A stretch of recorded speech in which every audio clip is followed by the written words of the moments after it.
Aí peca de novo. Jesus, misericórdia, Senhor, minha vez, sou miserável pecador. A pessoa entendeu que confessar é só dizer isso. Eu já te contei aqui, vou falar de novo, que tem uns novos que nunca ouviram. Você sabia que tem crente tão sem vergonha, mas tão sem vergonha, que pede perdão já antes de pecar? Sério, irmãos? Estou falando sério. Senhor, eu vou pecar aqui, mas Senhor... Porque tem medo de morrer para o inferno. É só isso, medo do inferno. A pessoa acredita que o inferno é real. Ela tem medo de ir para lá. Aí pede perdão, Senhor, eu vou pecar aqui, mas ó, Senhor... Aí ainda fala assim, ó. Na Bíblia está escrito, a carne é fraca.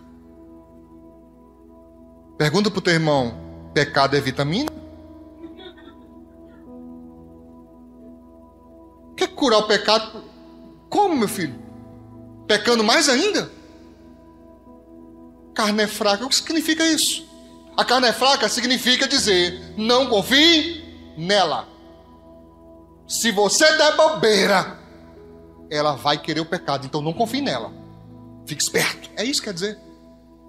E não, sabe, passar um cheque em branco para você pecar a hora que quiser, do jeito que você quiser. Não, tá errado. Confessa e deixa, alcançará misericórdia. No Salmo 32, nos versos 1 e 2, é dito, bem-aventurado aquele cuja transgressão é perdoada e cujo pecado é coberto. Não confunda coberto com encoberto. Aqui coberto significa pelo sangue. Aqui está falando de remissão. Aqui está falando de perdão. Amém? É um ato vicário de Cristo. Não entenda esconder. Pecado coberto, está dito perdoado. A dívida acabou. É diferente de encoberto, tá bem? Cujo pecado é coberto. Bem-aventurado o homem, é o verso 2, a quem o Senhor não imputa maldade e cujo espírito não há o quê? Não há engano. Aí diz no verso 3, enquanto, olha o que o salmista diz, enquanto, ao tempo, durante o tempo em que eu me calei, quer dizer, escondi o pecado, envelheceram os meus ossos pelo meu bramido em todo dia. Porque de dia e de noite a tua mão o quê? Pesava sobre mim, e o meu humor se tornou em sequidão de estio. Estiagem, você sabe, falta de chuva. Sequidão de estia, está falando de seca. Certo? O meu interior, o meu ânimo era seco. Eu não tinha paz, eu não tinha alegria, eu não tinha felicidade. Era só perturbação na minha mente, era aquela angústia. São aquelas pessoas, irmãos, que não conseguem ter paz. Elas precisam estar incluindo alguma coisa prazerosa, porque se ela não fizer nada, se ela tiver contato apenas com a frustração, ela não suporta. Não suporta. Aí ocupa a mente o tempo todo. Ocupa o tempo com várias coisas para não ter contato com a frustração. Porque se ela tiver contato com a frustração,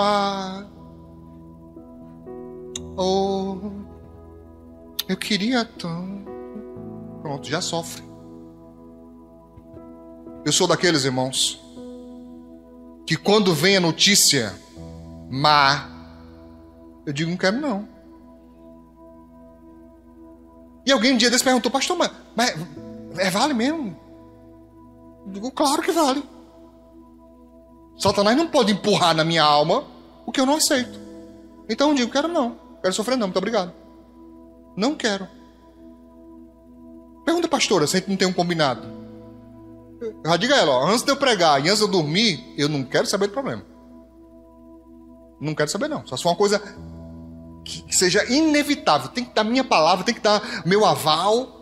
Se for uma coisa que eu posso resolver amanhã, eu resolvo amanhã. Mas muitas vezes não dá. Muitas vezes eu sou pego de surpresa. E mesmo assim eu venho para o culto. E mesmo assim eu prego. E mesmo assim eu canto. E mesmo assim eu adoro. Agora, nesse exato momento, minha coluna está doendo. Sabe por quê? Você tem ideia de quantas voltas eu dei aqui? Pintando? Eu estava dizendo a Juninha, andei já uns 10 quilômetros. A gente começou de 4 e pouco. Né? Terminou que hora, Juninha? 10 da noite. Só me sentei acho que uns 10 minutinhos para comer algum negócio. Depois de novo, pintando por dentro e por fora. Por dentro, não parei um minuto. Quando o sangue esfriou, meu filho, eu fui levantar assim.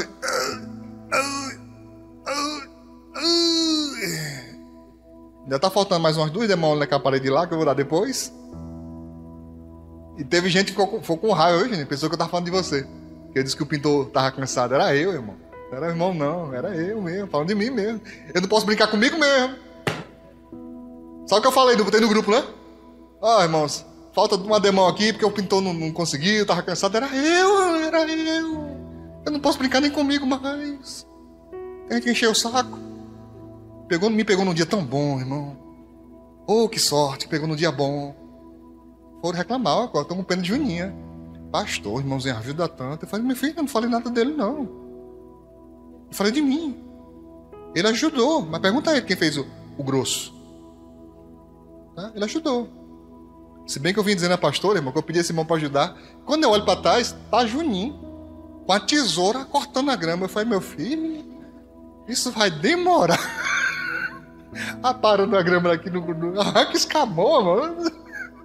Essa máquina com a tesoura. Misericórdia. Tá igual eu? Olha. Viu que eu vi, Tiago? E comprei o barbeador elétrico. Eu falei assim, rapaz, eu vou testar. Tiago disse que é só passar que dá certo. Eu vou tacar o negócio aqui.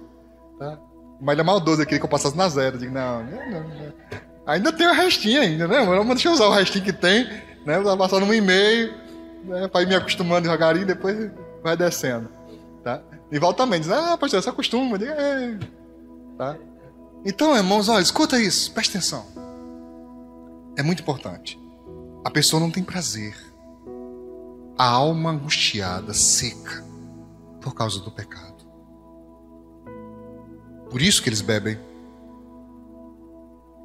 Por isso que se drogam. Porque a vida para eles é insuportável sem isso. Eles não conseguem passar mês a mês, trabalho, casa, estudo. Eles precisam de algum subterfúgio para suportar a própria vida. Não, irmãos. Há felicidade para quem tem aliança com Deus. É tão diferente que às vezes a luta tá grande, irmão, o pau tá quebrando, filho. O negócio não tá brincadeira, irmão. Só Jesus sabe. O povo olha pra nossa vida e pensa que é fácil. Todo mundo acha que a vida do outro é mais fácil. Olha assim, deve ser muito bom. Vem, cai pra dentro pra tu ver se tu aguenta. Acha que é fácil. Mas às vezes você sabe como é difícil se levantar. Só você sabe o quão difícil é começar a trabalhar. Só você sabe quão difícil é, certo? Você, na segunda-feira, olhar para frente e dizer, meu Deus, tudo de novo. Tudo de novo. Só você sabe. Ninguém faz ideia de como é. Poucas pessoas perguntam para você, e aí, fulano? Perguntam querendo saber. Porque as pessoas perguntam, como é que tá? Tudo bem? Mas entenda só como olá, viu? Eu não quero saber como você tá, não. Eu não quero sentar com você para você, né, debulhar as marcas. Não quer saber não, é só um olá, é só, sabe, educação, certo? Mas querer saber como você está não é fácil. Então às vezes está muito difícil, mas quando você é crente, irmãos, é indescritível como às vezes um versículo entra dentro de nós, certo? E parece que botaram a gente na tomada de novo. Você estava todo... Aí... Tá subindo o negócio, né? Da bateria. Aí daqui a pouco tá você dizendo, não, Jesus é bom. Aí 3 anos depois tá você dizendo, vem capeta, vem. Bora. Ela tá pronto pra guerra já de novo, irmão. Só Deus faz isso. Mas o pecado é capaz de afastar você dessa fonte de energia, dessa força motriz que o Espírito Santo produz, amém? Davi disse, Verso 5. Ele não aguentou não, mano. Pediu arrego, Davi.